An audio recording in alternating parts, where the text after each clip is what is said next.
as I stepped out of my old van. The crunch of gravel beneath my boots echoed through the deserted streets. The moon hung low in the sky, casting an eerie glow over the dilapidated buildings that lined the main road. I had been driving for hours, my stomach growling with hunger. But my mind was fixed on the abandoned church that stood at the edge of town, a place rumored to be the perfect spot for capturing the perfect shot. The air was heavy with the scent of damp earth and decay, and I could feel the weight of the church's history bearing down on me. I lugged my camera gear out of the van and began to set up, my fingers moving with a practiced ease as I assembled the equipment.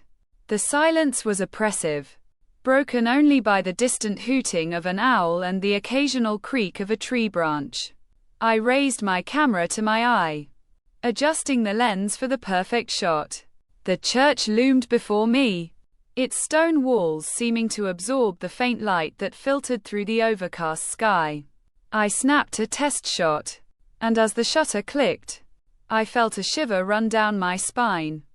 The first picture showed nothing out of the ordinary, a faded image of the church's facade, its windows like empty eyes staring back at me.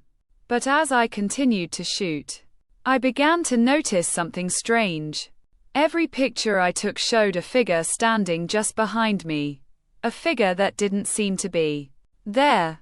At first, I thought it was just my imagination playing tricks on me. But as the figures started to appear in every single shot, I knew something was off. I tried to brush it off as a glitch, but deep down, I knew it was something more. The figure in the pictures was always the same, a woman with long, flowing hair and a white dress that seemed to shimmer in the dim light. I couldn't shake the feeling that I was being watched, and I started to wonder if I was truly alone in the deserted church. The wind picked up, causing the trees to creak and sway, and I spun around, my heart racing with fear. As I continued to shoot, the figures began to change. They started to move, their faces twisting into grotesque grins. I knew I had to get out of there, but my feet seemed rooted to the spot. Suddenly, I heard footsteps echoing through the church, growing louder with each passing second. I spun around, but there was no one there. The pictures I had taken continued to roll in, each one more disturbing than the last. I tried to flee, but my legs felt like lead, refusing to move. The figures in the pictures were closing in, their faces contorted in a mixture of sadness and rage. As I stood frozen in terror, I heard a faint whisper in my ear, a soft voice that seemed to come from all around me.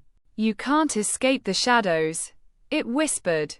And then, everything went black. But when I came to, I was back in my van, the engine purring softly as I drove down the deserted highway.